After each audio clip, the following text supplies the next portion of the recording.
Morning. Even though it is once again the afternoon.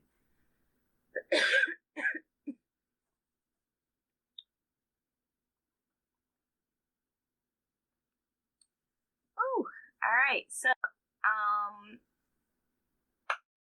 we jump right into it. I feel like I'm gonna be a little lost, so let me just give a quick review of what I remember or the highlights from 1 through what we last read up to 7 yesterday. Today we're going to be reading up to 11 in Genesis. So Genesis 8 through 11 is the portion of our reading. And then Psalms 3. So yeah, what I remember from Genesis 1 through 3 was definitely the story of creation, how God created man, he created woman to support man, of course the rebellion of the eating of the fruit because some snakes were cursed, land was cursed, so we had to cultivate the land more until we have to toil more to receive the harvest from the land. Adam and Eve were kicked out of the garden, birthed children, Cain and Abel. Cain is asshole, don't like Abel, kills Abel. God is angered by this, of course, because he hears the blood of Abel crying out to him. And Cain's all like, I'm not my brother's keeper. Like, not only did he lie to God, he sassed God, which, alright, Cain. And then, let's see, what else was of note? Right, we go down the lineage and we're seeing the length of time that humans were existing for, 926, 777. They were living for centuries, pretty much. And there is one point where God says, I won't suffer your spirits anymore. My spirits won't be in you. My spirit won't suffer you anymore. And he's like, you're going to be capped at 120. Like, I can't have you living that long anymore. So then, of course, lifespans begin to shrink. I was talking to my cousin briefly, and she did mention how wowed she was by the lifespans. And yeah, like, could you imagine living to almost 1,000 years old? Like, if that was the day-to-day. Wow. Wow. The astonishment. Just wow. I wonder how that would shift our mindsets about life. How that would shift our mindsets about the time we had to engage, how that would that increase our willingness to give and be receptive? I mean, I guess not, because when we were living that long, it just increased the amount of evil we were engaging in. That is... Yeah, that's interesting. But I, for one, think that when she sent me this article and I read through it, and it was talking about why people in Genesis lived that long and what was the purpose. A lot of it was about propagation and propagation of the planet, and being able to pass down information through generational lines, because something about said Adam was able to live, he lived to 903 or something like that. And if you count the life, between the life and births of his generational grandsons, he was around for all of that. So it probably helped in passing on the historical knowledge from one to another.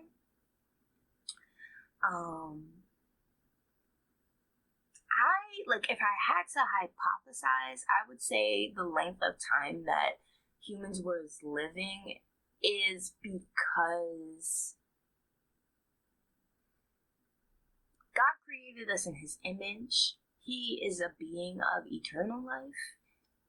I feel like he created us not considering us having knowledge of good and evil. And if we didn't have that knowledge tainting our behavior, that the years of our lifespan of birthing and being fruitful, multiplying, not only would it have been easier and with less sufferance, which means, that less sufferance may be in turn, and made a more obedience and God more obedience to God in close fellowship with God would have allowed us to really become masters of the earth and just enjoy our lives with God, who I think wanted to enjoy, or I believe wanted to enjoy human companionship. So, yeah, that was my take on it. But I'm sure as I continue to read and continue to develop more of an understanding biblically, I can, and continue to receive revelation, I will probably understand a little bit more about lifespans and why and how. But yeah, that was all pre-flood. And so we are at the point where Noah has to build an ark. He's commanded to build an ark out of cypress wood, if I remember correctly, waterproof it with tar. The blueprints he got here: build these 3 decks, build with stalls, separate the animals for salvation and for nourishment and sacrifice. Come on board, you, your wife, your sons and their wives, and that's it. Everybody else is gone. Ixnay, every other creature is gone. Ixnay. And then they were living on this boat for 7 days before any chaos started. Like, just living on the boat. Hey, we got to batten down. We got to see shelter. Flood's coming. 7 days of is it raining yet? Probably, 7 days of, I'm sure, doubt, confusion, a little bit of chaos. I'm not sure, let's say Noah was really, Noah fully understood he was commanded by God to do these things. I have my doubts that the rest of the family, the extended family, let's just say the second wife of, the wife of his second son was like, what are we doing? Someone in there was definitely sowing doubt. I believe that firmly. But yes, thankfully, they stayed on the boat, exited the boat. Rain starts after the 7th day. On the 17th day of the 2nd month, which, if we go by modern day calendars, which I'm sure it's not, that's February 17th. I'm sure it's not modern calendars. And it continues to rain past the highest peak of every mountain. The waters rise. So waters is coming in from the bottom of the earth, from the top of the earth, and it rises past the highest mountain. So it rises 2,000. It rises 22 feet above Mount Everest. So could you imagine, once again, the amount of, height?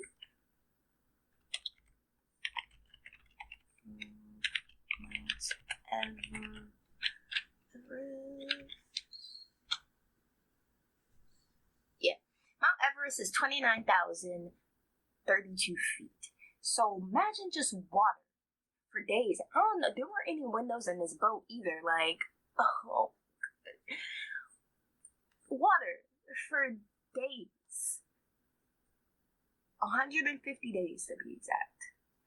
To the height of nearly 30,000 feet, right? So if we just, that's 29,054 feet. of water, killing everybody and everything that's not you on the boat. And this boat's rocking and shaking and waving as boats do. And you're inside, and cows and all of the animals, I'm sure, are being... Maybe not. Maybe there is a bit of peace on the boat because it is under God's protection. Maybe the animals aren't as rattled as they would be if this was some sort of natural event. But we know that it wasn't. It was an act of God hitting the, turning it off and turning it back on again. He's hitting the reset button here. So maybe the boat had some sort of stability to it. Maybe inside the boat wasn't as rocky or shaky. Maybe the animals weren't as frazzled and as stirred up as they would be if the boat was rocking throughout the whole thing. But yeah, that is where we left off. The floodgates opened and the waters prevailed upon the earth for 150 days. And now we pick up at the waters subside. I'm going to see... Let's see, I have my Bibles open, but I think I'm just going to read it straight from my phone because I'm not fully awake yet, guys, if I'm being honest.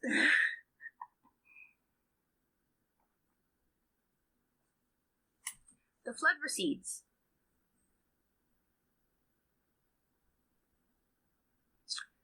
But God remembered Noah and all the wild animals and livestock with him in the boat. He sent a wind to blow across the earth, and the flood waters began to recede.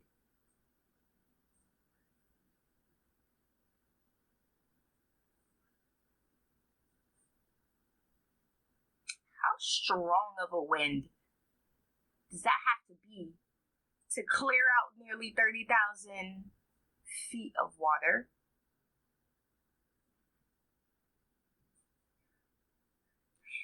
The underground water stopped flowing and the torrential rains from the sky were stopped, so the floods gradually receded from the earth.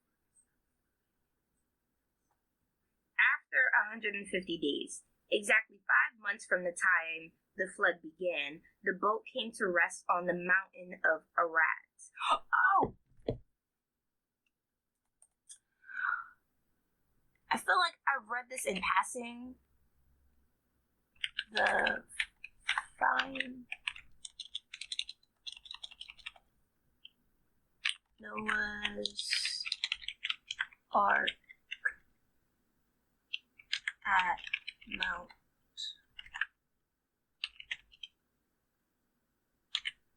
Ararat.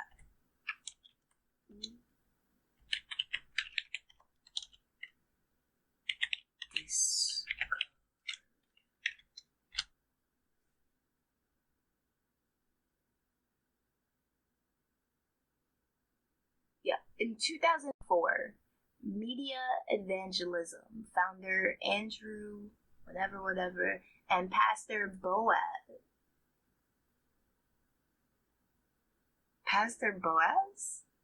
announced the discovery of parts of Noah's Ark on Mount Ararat. They reported their team found a large wooden structure at the elevation of 4,200 meters, about 13,800 feet, during their fourth trip to the mountain.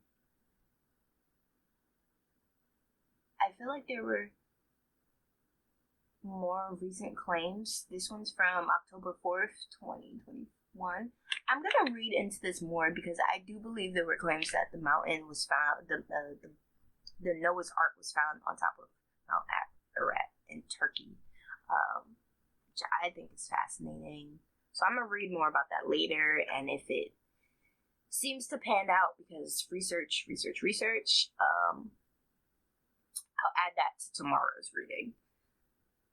Moving on though, boats parked, 150 days have passed since the rains began. The rain stopped, waters recede. The boat came to rest on top of Mount Ararat. 2.5 months later, as the waters continued to go down, okay, it takes a minute. The winds blow, the waters stop pouring in from all angles, and then it takes 2.5 months more longer in that boat. So 5 months since the water began, another 2.5 months, so that's 7.5 months we're on this boat so far. Waters continue to go down and the mountain peaks become visible. After another 40 days, so we're at about 8.5 months, Noah opened the window. Oh, there were windows. Okay, so there's windows and you're seeing all of this rain pouring in everywhere. Okay. So you're viewing the destruction happening. You can. Open the window, and after another 40 days, Noah opened the window. He made in the boat and released a raven. Is it a raven?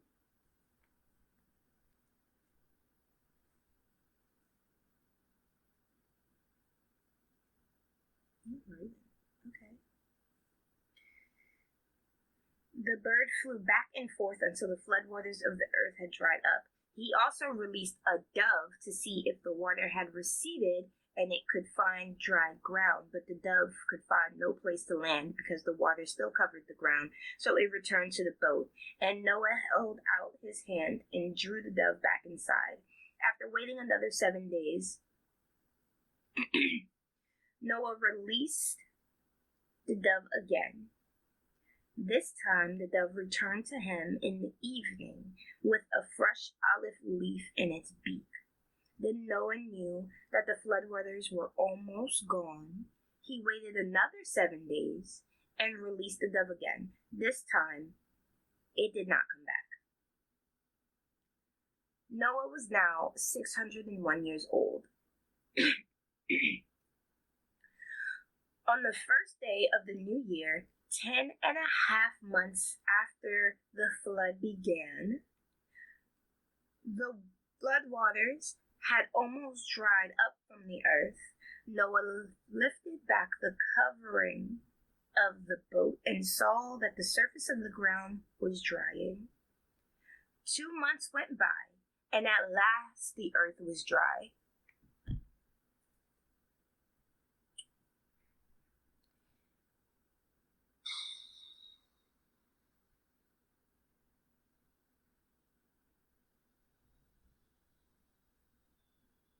That is a long time to be confined in this space, all shaken and stirred and just waiting for the moment to go. And notice that, like, Noah's not being commanded at this point. Like, God's not like, oh, water's all clear, you can leave. No. He's doing test runs. He's releasing animals to see if they come back with anything viable from the ground. He's waiting. He's hoping. He's like, maybe it'll be clear up in a couple days. So there is an uncertainty to when they get to leave the boat, right? Like, it was clear, like, hey, get in the boat. I'm about to start this in maybe like 7 days. As God clearly said that to him at the start of this. At the end of it, there is no, hey, water's all clear, you can step out, you're good to go, signed, sealed. Everything's dry now, you'll be safe, no more rains, don't worry about it, get out the boat, you're good. No, there's no message of that. There's uncertainty, and then there's checking, and expecting, and hoping, you know? So in all of that, there's confusion.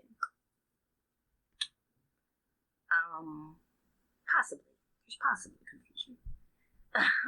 Then God said to Noah, oh, okay. So he does all these test runs, but then God said to Noah, Leave the boat, all of you, you and your wife, and your sons and their wives. Release all the animals, the birds, the livestock, and the small animals that scurry along the ground, so they can be fruitful and multiply throughout the earth. Now once again, this be fruitful and multiply is commanded or asked of the creatures that populate the earth. God said in the beginning of Genesis, when God created man, like, yo, be fruitful, multiply, go. So yes. Once again, God's willing to give humans the earth. So Noah, his wife, and his sons, and their wives left the boat, and all of the large and small animals and birds came out of the boat, pair by pair. Then Noah built an altar to the Lord, and there he sacrificed as burnt offerings the animals and birds that had been approved for that purpose. Dang, so those animals survived that whole ride. And the Lord was pleased with the aroma of the sacrifice and said to himself,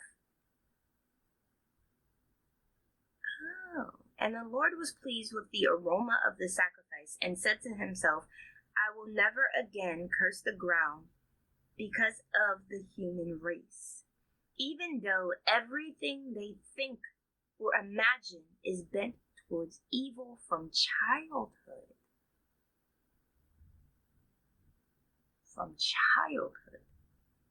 I will never again destroy all living things. This is a promise that God is making, not to us. He's not coming into covenant with us. This is a promise that God is making to himself. And the Lord was pleased with the aroma of the sacrifice and said to himself, compare. I'm going to read it in King James. And the Lord smelled a sweet savor, and the Lord said in his heart, I will not again curse the ground anymore for man's sake. For the imagination of man's heart is evil from his youth. Neither will I again smite any more everything living as I have done.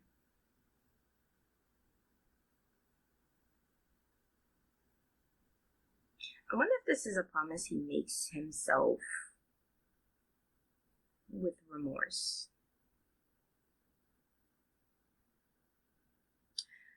As long as the earth remains, there will be planting and harvest, cold and heat, summer and winter, day and night.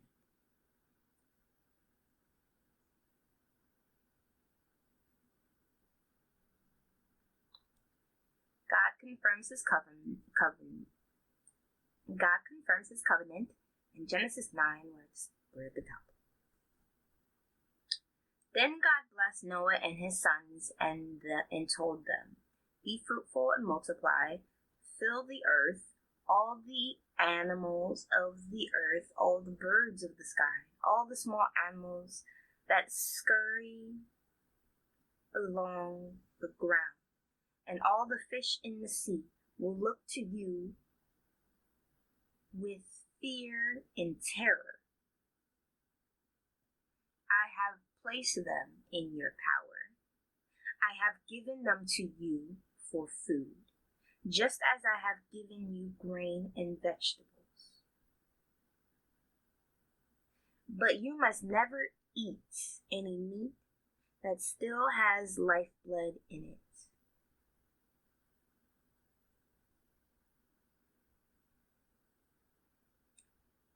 And I will require the blood of anyone who takes another person's life. If a wild animal kills a person, it must die.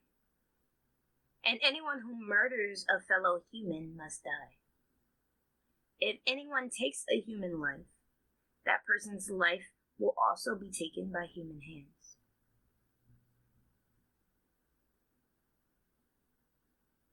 For God made human beings in his own image. Now be fruitful and multiply and repopulate the earth. Then God told Noah and his sons, I hereby confirm my covenant with you and your descendants, and with all the animals that were on the boat with you, the birds, the livestock, and all the wild animals, every living creature on earth. Yes, I am confirming my covenant with you. Never again will floodwaters kill all living creatures. Never again will Never again will a flood destroy the earth.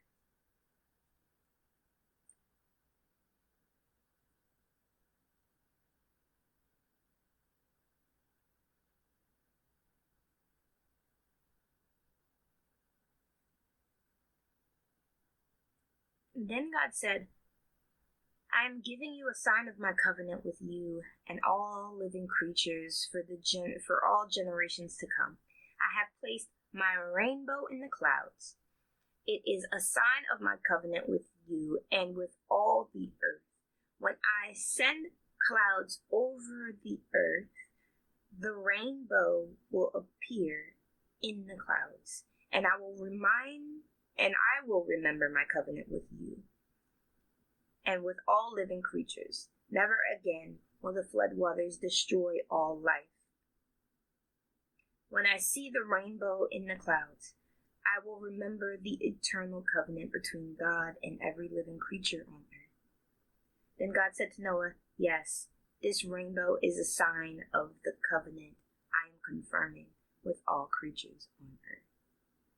I've never seen God repeat himself so much as when he's repeating himself now about this covenant, that he will never again flood this earth to destroy everything. He's like really like, nah, I'm confirming my covenant. Nah, I'm not gonna do this again. No. There's a rainbow. It's a promise to you that I won't flood the earth and destroy everything. It's a promise I'm going to remember every time I see this rainbow, that I will never flood the earth and crush everything again. It's a like he's legit saying this over and over to drive it not only home to us, because I'm sure Noah and his family needed some of that reassurance after surviving a flood like that to that epic proportion.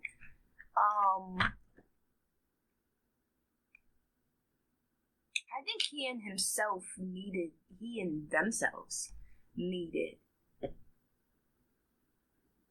that reminder that, it's okay. We're going to see this, and our sadness of the human race, our anger, our rage, our disappointment, dissatisfaction. I'm going to see this rainbow in the sky, and I'm going to remember that I'm not wiping it off. I'm not resetting this again because of the sake of humanity. I'm not doing that again. So, yeah. I think the authors did a really good job of the repetitiveness here, because it just shows the emotional side of this covenant right now. Like, when we get repetitive and repeat that sentence, is a sentence that not only are we driving home to the person we're saying it to, but deep within ourselves, that emotion changes. Like, I'm not doing that again. No, I can't do that again. Like, no. It's really a message you're letting seep into yourself. Noah's sons. This is Genesis 9:18.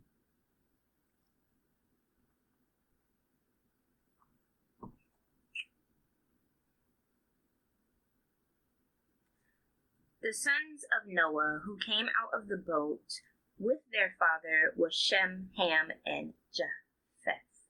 Ham is the father of Canaan. Why is that important? Why is that here? Who's Canaan? Or is that Canaan? That's not Canaan, is it? From these three sons Noah came all the people. From these three sons of Noah came all the people who now populate the earth. After the flood, Noah began to cultivate the ground, and he planted a vineyard. One day he drank some wine he had made, and he became drunk and lay naked inside his tent. Ham, the father of Canaan, saw that his father was naked and went outside and told his brothers. Then Shalom and Japheth took a robe, held it over their shoulders, and backed into the tent to cover their father. As they did this, they looked the other way so that they would not see him naked. When Noah woke up from his stupor, he learned what Ham, his youngest son, had done. Then he cursed Canaan, the son of Ham. May Canaan be cursed. May he be the lowest of servants to his relatives.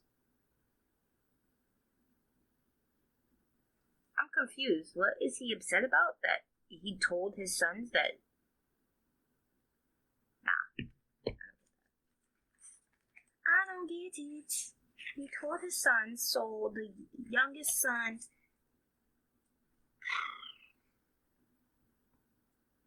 we naked inside the tent. Ham the father of Canaan. So, oh yeah, that's why because he's about to curse his grandson because of what his son did. 9.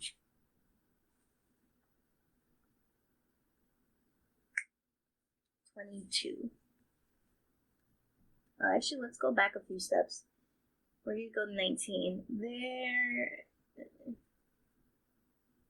These are the three sons of Noah, and the whole earth overspread. And Noah began to be a husbandman, and he planted a vineyard. And he drank of the wine, and was drunken, and he was uncovered within his tent. And Ham, the father of Canaan, saw his nakedness of his father, and told his two brethren without. And Sam and Japheth took a garment and laid it upon both their shoulders, and then went backward to cover the nakedness of their belial.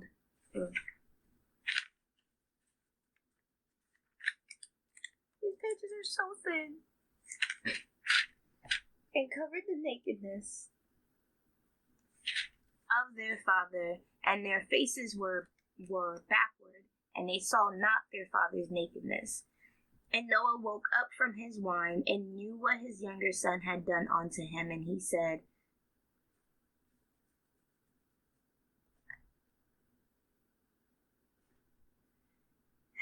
and Noah awoke from his wine and knew what his younger son had done unto him. And he said, Cursed be Canaan, a servant of servants shall he be unto his brethren.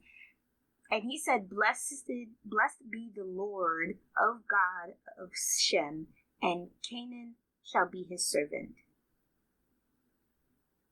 God shall enlarge Japheth, and he shall dwell in the tents of Shem. And Canaan shall be his servant. And Noah lived after the flood 350 years. And all the days of Noah were 950 years, and he died. I don't understand. It might have to be one of those things I just don't understand and move on from. But God, what is Noah so upset about?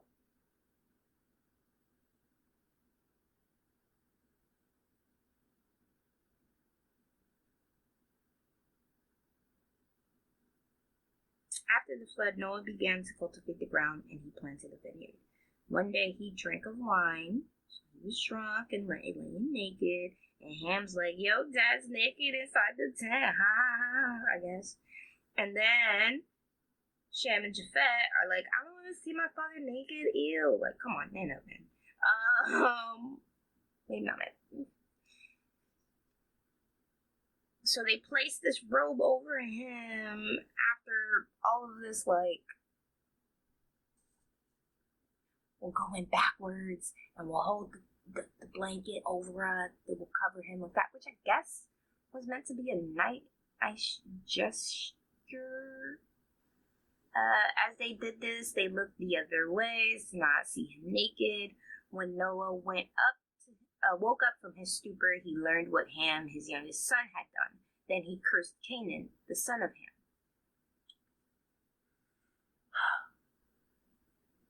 Okay. I don't understand several things here. One, I guess Noah was upset that Ham went to tell his other sons, or, his brothers, that he was drunk and naked in the tent. Fine. They go in, the other sons go in, they cover him with a blanket. Fine. Noah wakes up, he's like, oh, Ham, how could you do that to me? Anger. Why then point that anger towards not Ham,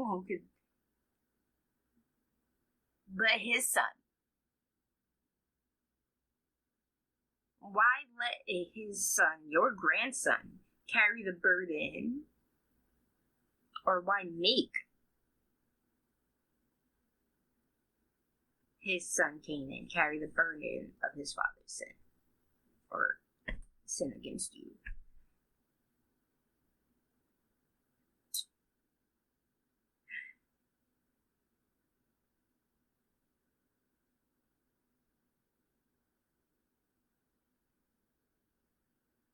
Okay, so then he blesses the other ones and say, may the Lord, the God of Shem, be blessed. May the Lord, the God of Shem, be blessed, and may Canaan be his servant. May God expand the territory of Japheth. May Japheth share the prosperity of Shem, and may Canaan be his servant.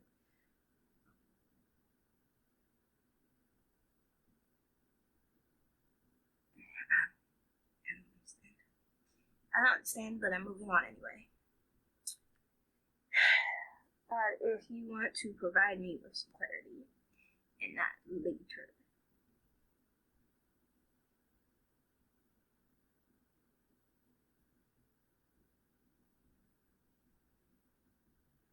I wonder if Noah was a drunkard or just drunk that day. You know what I mean? Like, he cultivates the land.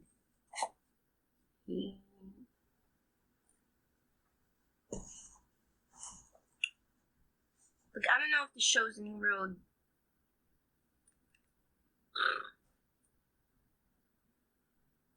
I guess if it's of note enough to be written here, this moment was more impactful than I'm giving him credit for. It's like, yo, was he just drunk that day? Like, he grew these good. He made the wine. He grew the thing.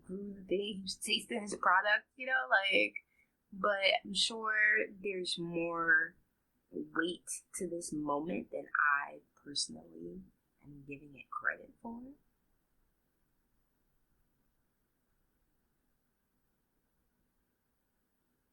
So yeah, moving on.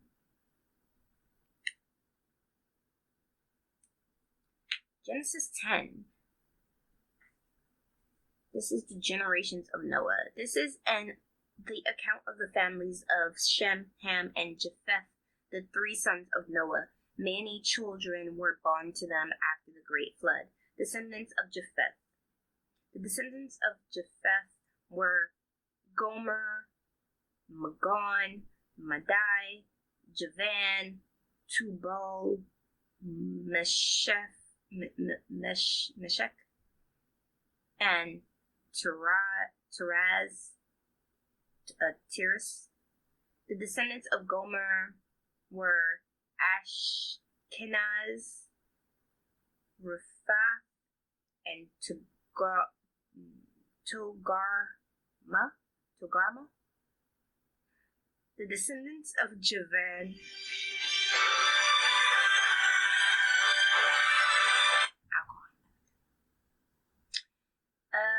The descendants of Javan were Elisha.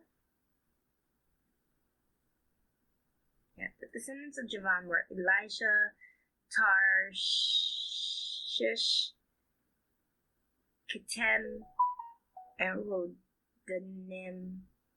Their descendants became seafaring peoples that spread out to various lands, each identified by its own language, clan, and national identity. So this is when we finally start spreading across the seas to different parts of the islands, lands, developing languages and cultures.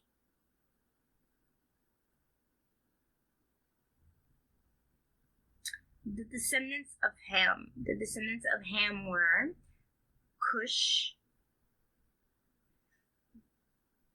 Mizraim, Put, and Canaan. The descendants of Cush were Seba, Havila, Septa, Rama, and Septuk.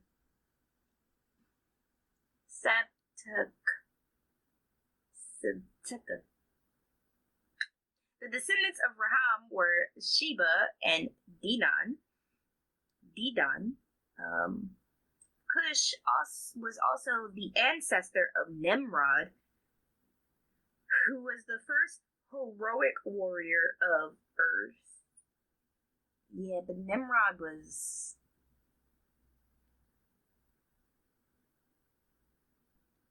problematic.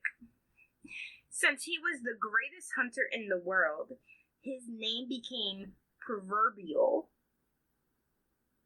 Nimrod. Oh, it did become proverbial, right? Nimrod. Is that a thing? Like, don't be such a Nimrod. Nimrod.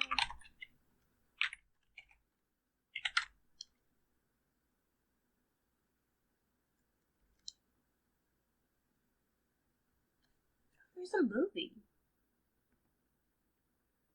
The term Nimrod is often used to mean a dim-witted or stupid person, a usage perhaps first recorded in a 1836 letter from whatever, blah, blah, blah, blah, blah.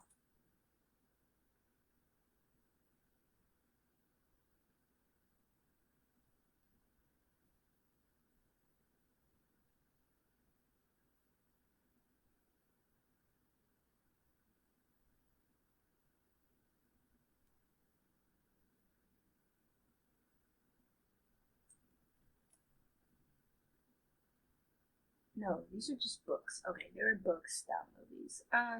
They're stud. Okay, yeah. We know that Nimrod, or I know that Nimrod is the warrior who begins to build the Tower of Babylon and rebels against God, wanting to himself become a god. And he's like, yeah, I'm gonna build these towers so high of your floodwaters that's not gonna reach this tower, okay?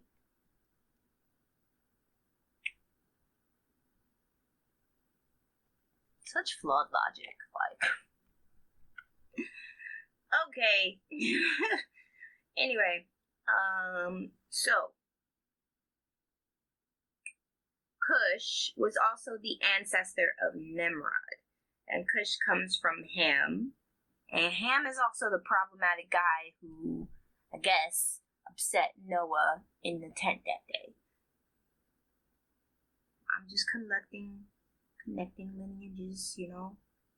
Ham, Cush, Nimrod. And Ham, I'm assuming, was the oldest son. Cush was the oldest son of Ham. Because it says the descendants of Ham were Cush, Then Zoram put in Canaan, who we know is the youngest son of Ham. Cush, then ancestor of Nimrod, who's the first heroic warrior of the earth. Since he was the greatest hunter in the world, his name became proverbial. People would say, "This man is like Nimrod, the greatest hunter in the world." He built his kingdom in the land of Babylonia, with the cities of Babylon, Erech, Akkad, and Calneh.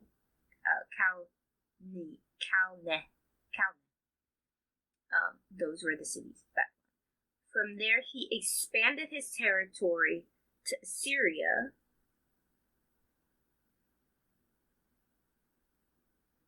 building the cities of Nineveh, Rehoboth, Calah, and Resen, the great city located between Nineveh and Calah. Resen was located between. Okay. I don't like geography on the best of days. Like, biblical geography feels like learning the geography of some sort of like fantasy novel. I know, like, this, it just feels that way to me. It's a challenge for another moment. Right now, I'm getting that if Resen was the great city between these two, I'm placing it as the capital city. Who knows? Who knows? Nizoram, the ancestor of Ludius, Anamites, Lahabitus, Naphatuhitis, Lord,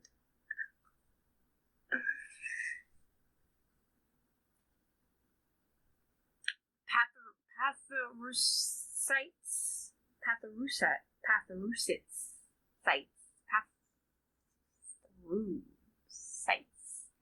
Kasulahites, and the Caphatorites, from whom the Philistines came.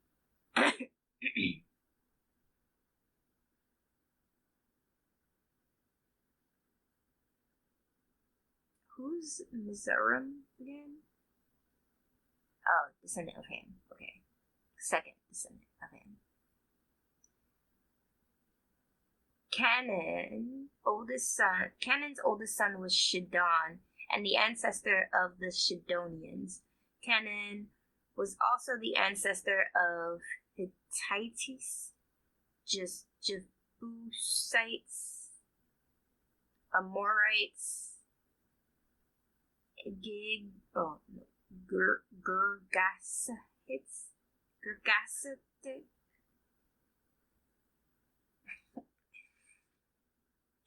Gergasites, Hivades, Archetytes, Sinites, Arvadites, Zamarites, and Hamatites. The Canaanite clans eventually spread out, and the territory of Canaan extended from Shidon in the north to Gerar and Gaza in the south and east, as far as Sodom, Gomorrah, Admah, and Zeboim near Lasha. These were the descendants of Ham, identified by clan, language, territory, and national identity. There's more. There's more descendants. Ah! The descendants of Shem. Sons were also born to Shem, the older brother of Japheth. And Shem was the ancestor of all the descendants of Eber. The descendants of Shem were Elam, Ashur,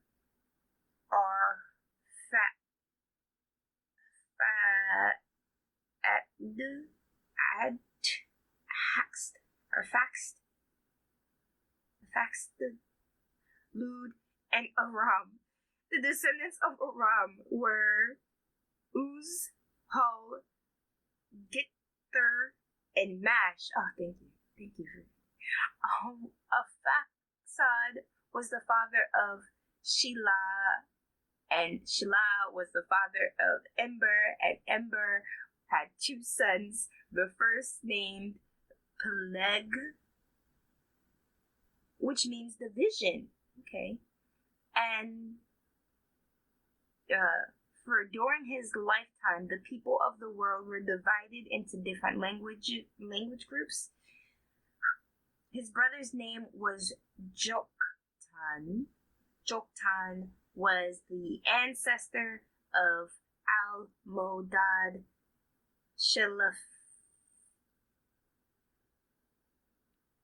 Hazar, Maveth, Gerar, Hadoram, Uzal, Dikla, Obal, Bemel, Sheba, Ophir, Havila, Joab.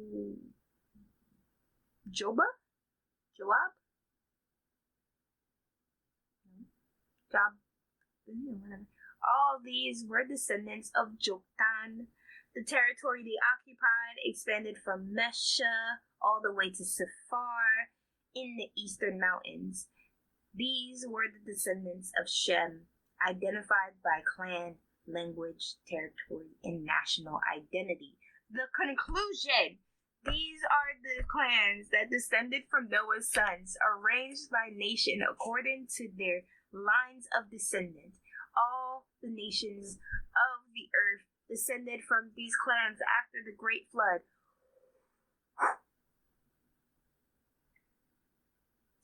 That's done. Moving on.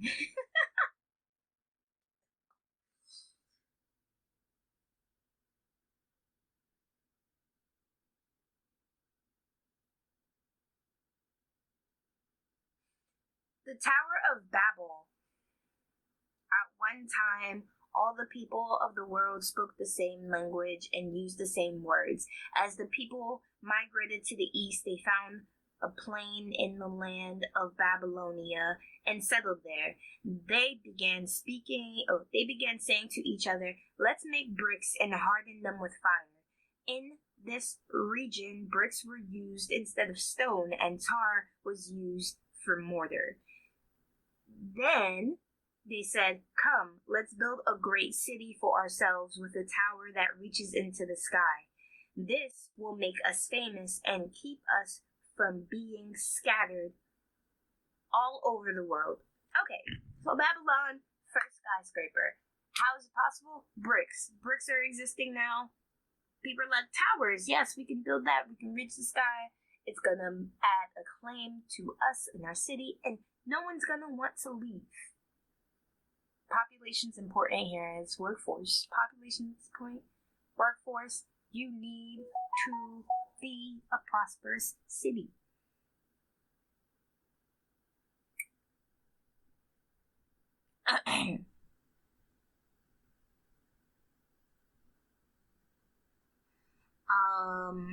So, yes. But the Lord came down to look at the city and the tower and the people. But the Lord came down to look at the city and the tower the people were building. "Look," he said, "the people are united and they all speak the same language."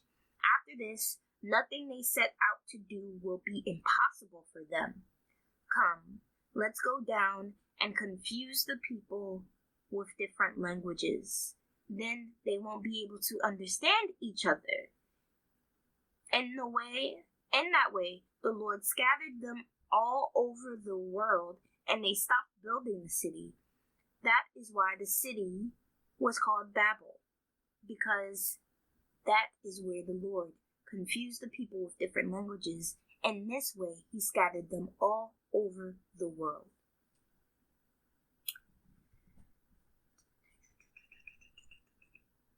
This is the Tower of Babel.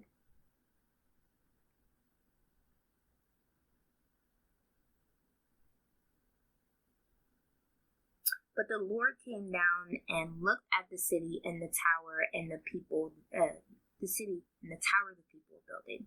Look, he said, the people are united, and they all speak the same language. After this, nothing they set out to do will be impossible for them. It's not a good thing. Clearly, he had to intercede. But everyone being united and speaking of one language, right? And being able to set forth whatever they imagined they could accomplish. But we already know, it was said that since childhood, the imaginations of man have a lean towards the evil. We have all of this knowledge of good and evil. That's what we acquired from the tree before the fall. You acquired knowledge of good and evil. However, our actions and our imaginations, for some reason, refuse to have this lean towards the good side. Instead, it leans evil. So imagine a group of unified people all imagining things that lean towards the evil and can accomplish it because they're unified and act and speak with one accord.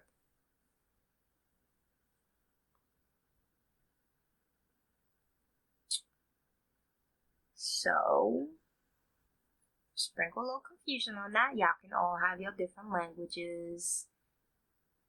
But what's funny here is that, what's interesting here is that when he scatters them and he gives them all different languages and the Tower of Babel stops being built, they also have to lose the universal language they all had, right? So if at one point you all had this unified language that you all understood and knew, it's not that you acquired a new language. Like if I speak English and then I start speaking Creole, like comme ça, m'a parlé en l'autre langue, ou pas qu'à comprendre ou haïtien. It's like I still know English, I still understand it, but I have another language. But what happens if all of a sudden I lose the English, or quote-unquote American Universal Language, and only am capable of speaking Creole, but in an isolated place, I don't know who else speaks Creole. I clearly know if I want to go speak Creole, I can find or Haitian Creole, I can go find other Haitians, and I will be understood. But imagine the confusion of everyone getting all these different languages at the same time, losing their mother language, and then having to find people amongst the crowd who speaks the same language you do.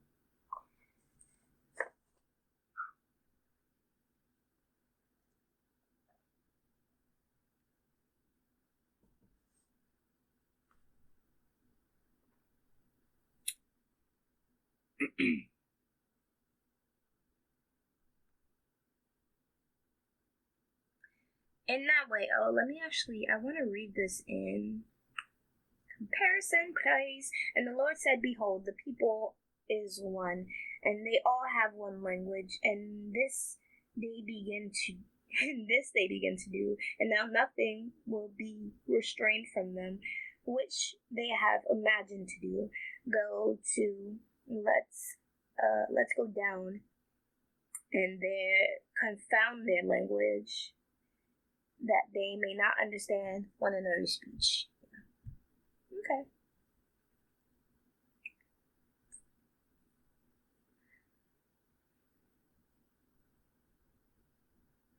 I thought it was done. Noah. The line of descendants. Oh no, the line of descent. Line of descent from Shem to Abram. This is the account of Shem's family.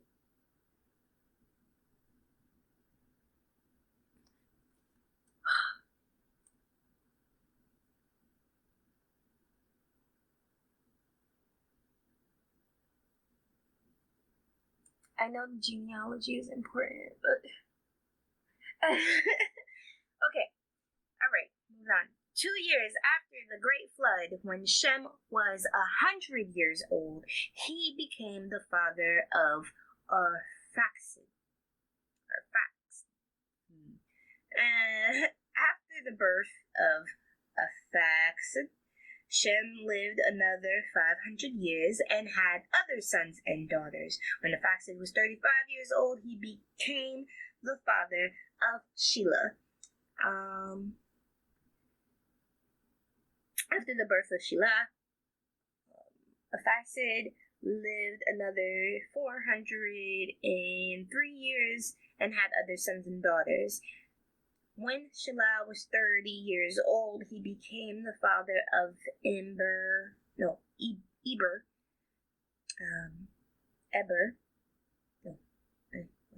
After the birth of Eber, Shelah lived another 403 years and had other sons and daughters. When Eber was 34 years old, he became the father of Peleg.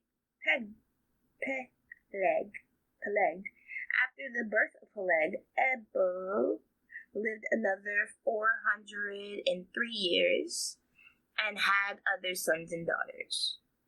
So we're definitely seeing a decline in the years people are living at this point. So 400 and lived another 403 years. That's 433 years altogether. That's after the birth. So instead of that 900-year age reach where people were giving birth at around 130 or upwards, we're getting people giving birth now at the age of 30 and living upwards of the near 500-year mark. So just like when the floodwaters receded, it took time. The cap that God put on age limits took time to begin through the generational lines. It wasn't an instant, hey, the next person. That's kind of graceful too, I think, because imagine being the top of that generational line when God's like, yeah, y'all can't live that long anymore. I'm stopping this at 120. Imagine if the next child you started giving birth to immediately only lived to 120, and now you have all of this age on you, so you're witnessing the life and death of many your generations, because you're living to 900 something, and they're only living to 120, and you keep giving birth and they keep dying while you're living through their life cycle.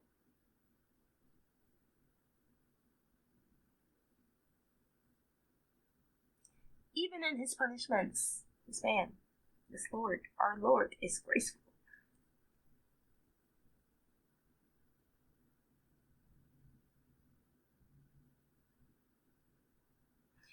Where was I?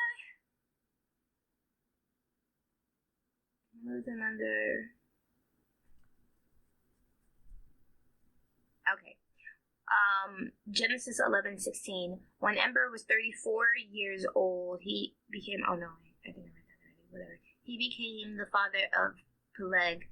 After the birth of Peleg, Ember lived another 430 years, and had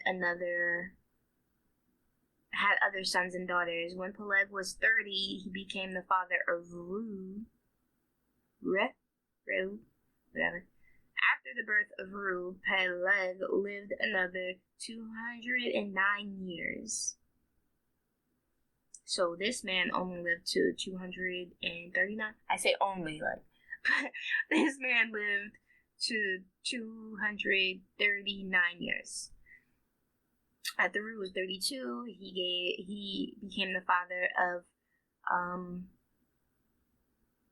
Serug. After the birth of Serug, Ru lived another 207 years and had other sons and daughters. When Serug was 30, he became the father of Nahor. After the birth of Nahor, Serug lived another 200 years and had other sons and daughters. When Nahor was 29 years old, he became the father of Terah. After the birth of Terah, Nahor lived another 119 years and had other sons and daughters. After Terah was 70 years old, he became the father of Abram, Nahor, and Haran. So we learn all of this to trace the lineage of this one person, Abram, because it becomes important to know how he is interconnected into this family tree. I think along with eventually, not soon. Or maybe there's a family, maybe there's already one written of a visual family tree. Genesis, biblical family tree. Of course there is. I love it. Let's look this up. I don't have to go back and trace it up.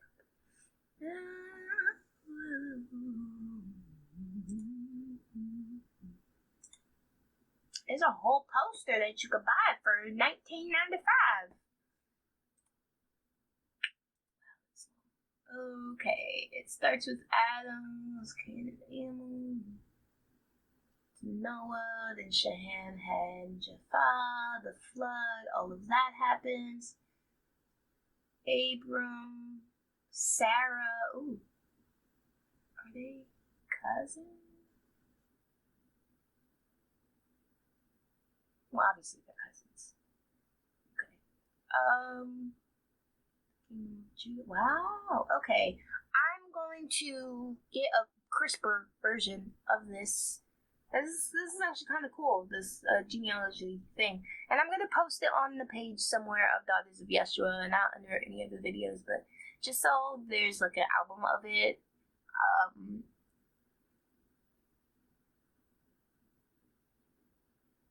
Yeah, I'm going to post it to the page.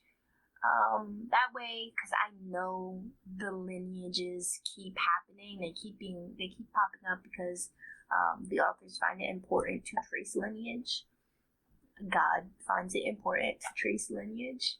And I think it'd be cool to have a visual representation because you guys, man, like, listen. It makes my head spin having to read all these names and remember who birthed them and how long they lived and where they lived and so on and so on.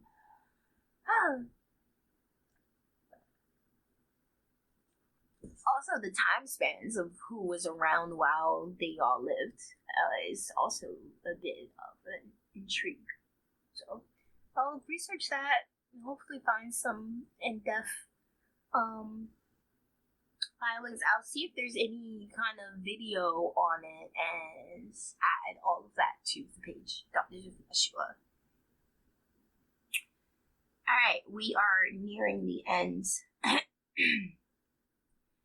I did not take good care of my voice this morning. I legit woke up, hopped on, because I wanted to do this before the hectic day proceeded. But tomorrow I will actually, when I get off, I'm just gonna make myself some tea, clear up all of that. Kenny, say all the names. Yes. Moving on. Let's see.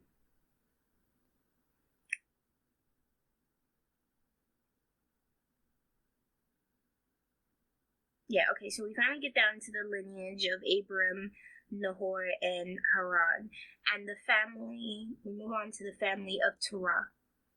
This is the account of Terah's family. Terah was the father of Abram, Nahor, and Haran. And Haran was the father of Lot. Lot is important too. But Haran died in Ur of the Chaldeans, the land of his birth, while his father Terah was still living. Meanwhile, Abram and Nahor both married. The name of Abram's wife was Sarai, and the name of Nahor's wife was Malachi. Malachi and her sister Iscah were daughters of Nahor's brother Haran.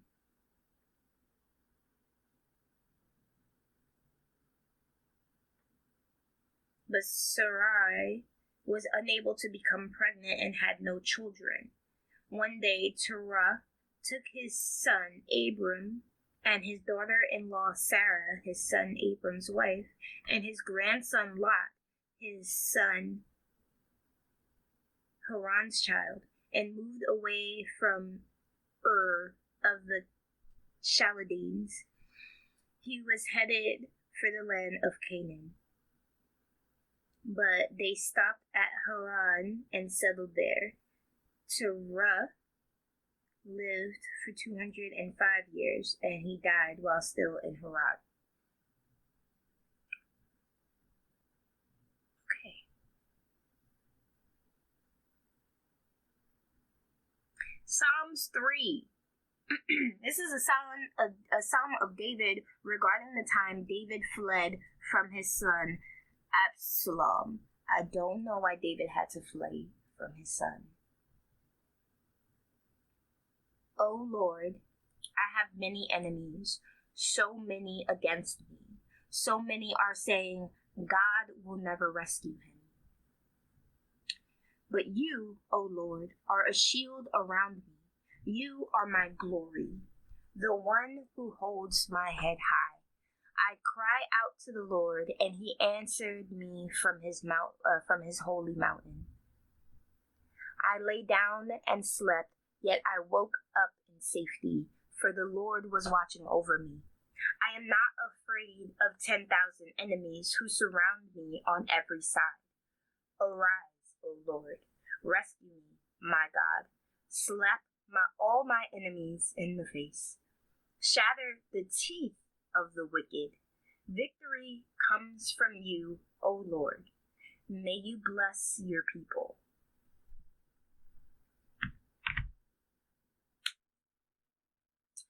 We know, I know, and I'm telling y'all, I think somewhere in the Bible it says, good quoting, right? Somewhere in the Bible it says, the Lord will have vengeance, right? So I'm trying to live my life knowing that the responsibility of vengeance is not on me, it is with God, right? So I don't gotta get people back, I don't gotta make them see the light of day, I don't have to make them regret stepping to me. I just have to comport myself in a way that's aligned with the grace of my Father, the best I can, of course, because people be trying, and hold on to knowing that my God shields me. When you cry out to him, he answers you. When you lay down to sleep and you can wake up safely, it's because the Lord is watching over you.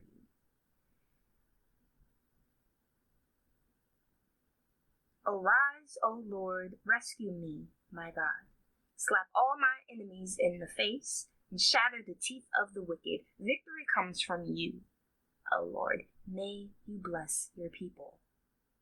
And Psalms are songs, if I remember correctly. So he is singing this. There's interludes in everything. He is singing about the song of having enemies but not having to worry, like having having the protection of his Lord as he goes through all the haters. You know, like he's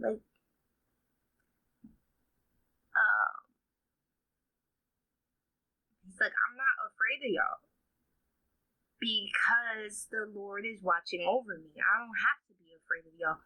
My God is he's gonna handle you. He's gonna smack you in the face. He's gonna shatter y'all teeth, and I'm gonna be fine. Me and God's people will be fine. I like that. I like. Yeah. Okay. Tomorrow. Oh, we made it through day 3. Yay. Tomorrow, we read through Genesis 12 through 15. I know in the link of this video, I posted the BibleProject video about Genesis 1 through 11 to give you the overarching arc. Tomorrow I'll be placing in a new video. It's about Genesis 12 through 50. Obviously, I'm going to keep posting that video until we get through 50 so that it's all kind of in reference. Any additional material, like I said, I want to try to post this this poster of the genealogy and things like that. I will add to the page parts outside of all of the video linking. We made it through the genealogies.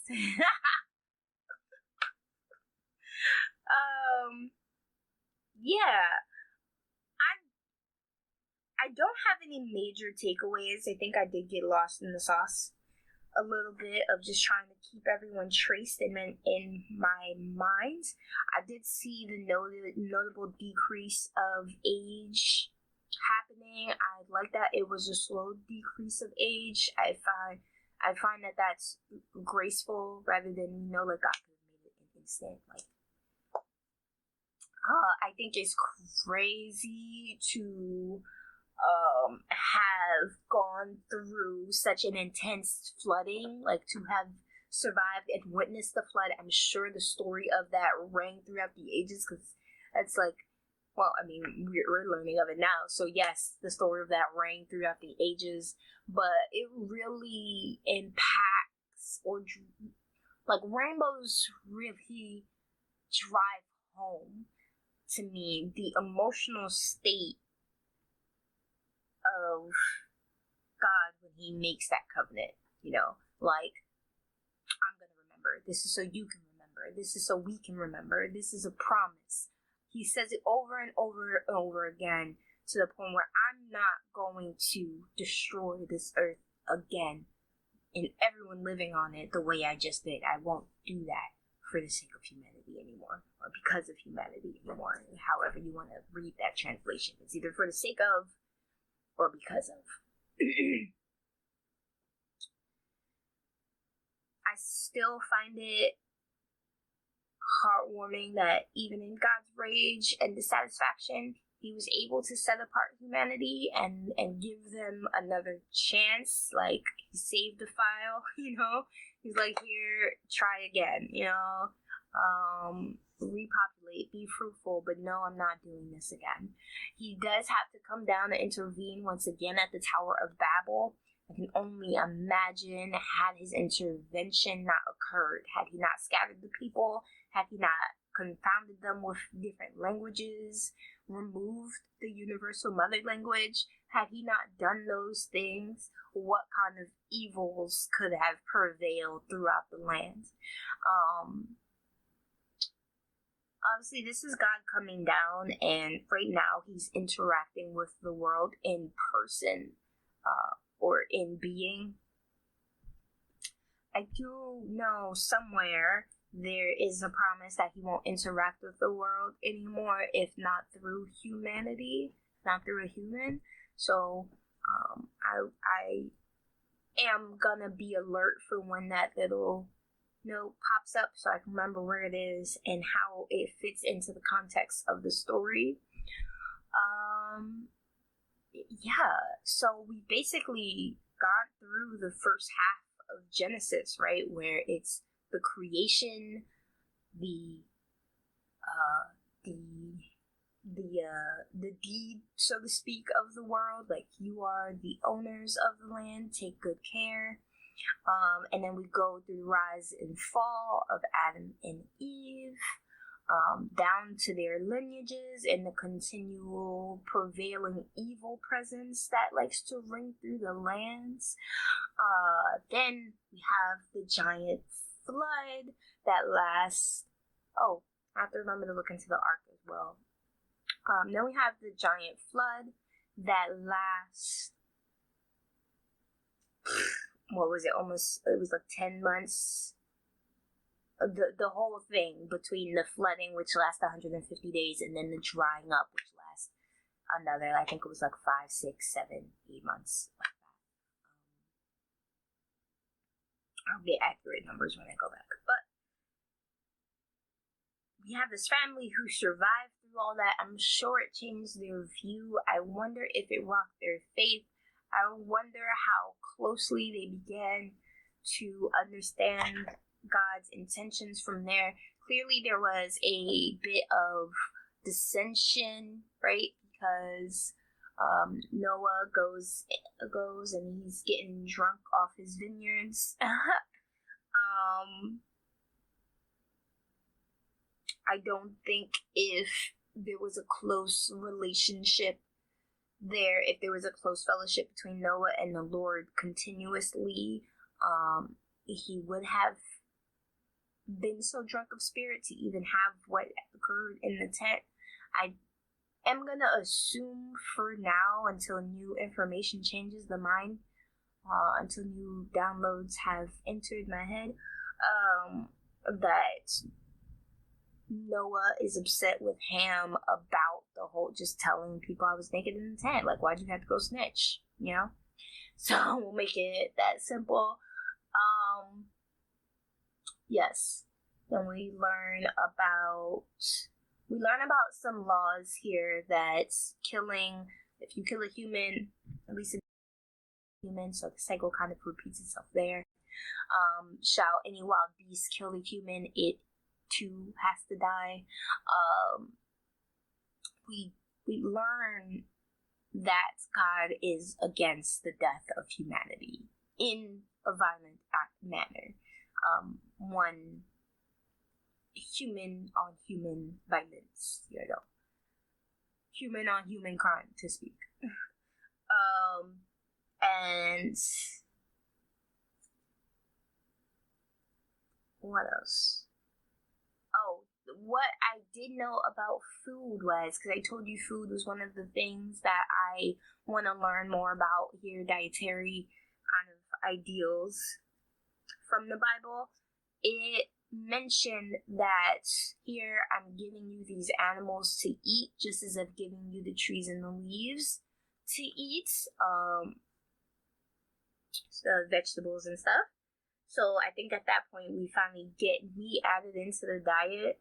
But he says, do not eat of any animal with life blood. And I don't know what that means. So life blood, meaning Genesis. Do not eat meat that has its life blood still in it. Because the life of every creature is its blood, this is why I have said to the Israelites, you must not eat the blood of any creature, because the life of every creature is its blood. Anyone who eats it must be cut off. Okay. I know y'all's probably out there thinking, who's eating blood at this point? Maybe. But, like, you ever chew a bone? Or, that's so Haitian. Or Caribbean, really. Or, like, there are a lot of soups. From a culinary perspective, blood can be added to soups as a finishing to thicken and glisten it. Bone marrow, that's a thing, like roasted bone marrow served with bread that you can slice, that you can spread over it and eat. There are occasions where you've probably ingested some blood without knowing it. Not that it was fresh blood. It was cooked off.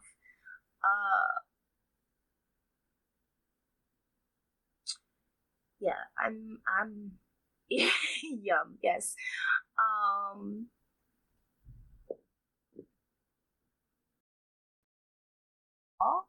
Or something.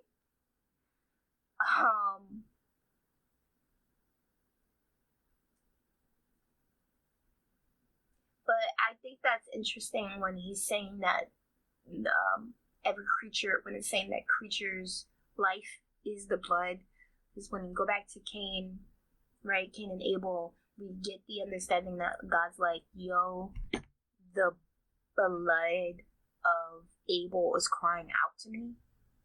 He's not saying the spirit of Abel or anything like that. He's saying the blood of Abel is crying out to me. And then there's a lot of things that are by the blood, like our sacrifice, Jesus' sacrifice for our behalf was by the blood, So there's definitely some importances there. There are diseases of blood that Jesus goes through and cures.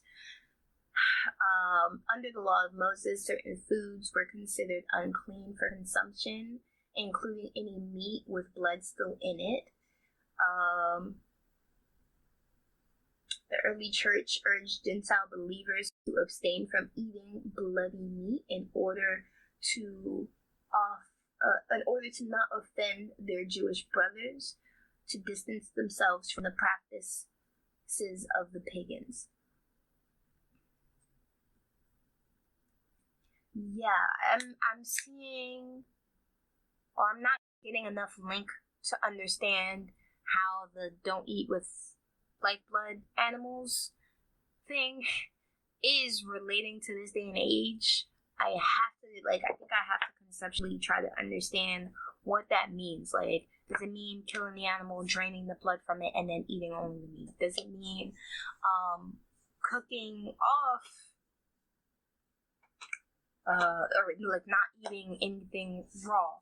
Not eating that, questioning raw, but like not eating that medium rare steak or that medium steak or sandwich, not sandwich, burger. Certain things that we do,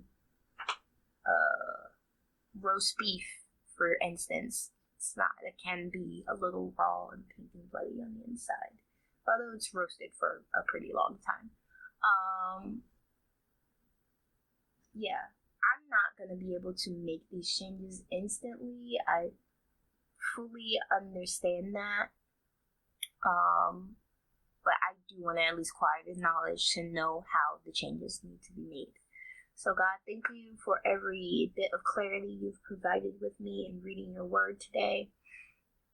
Father God, thank you for allowing me to wake up today, even through the exhaustion of doing all of the work for the money, and still being able to seek you and be driven towards you. Father God, thank you for allowing that clarity of mind within me.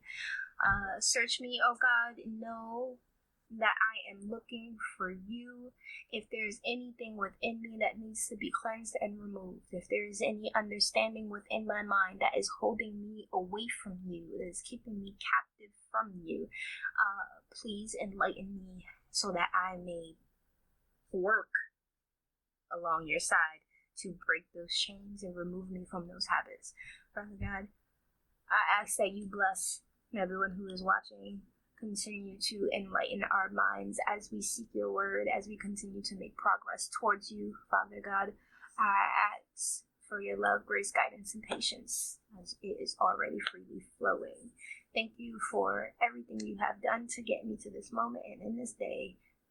Thank you for my shelter. Thank you for everyone who supports me in this process, or just supports me in general. There is a lot of people out there who have shown me support in the ways that I don't even know yet. And that invisible support, it feels nice. When you notice it's happening, you're like, oh, okay. Thank you for all of Thank you for my sister. Yes. Yes, as I continue to process through the Bible, as I continue to work through your words, as I continue to understand more of your stories, Father God, continue to provide me with guidance. In your name, in the name of Jesus, I pray. Amen. All right, we'll wrap up the stream. Goodbye, my loves. Have a blessed day.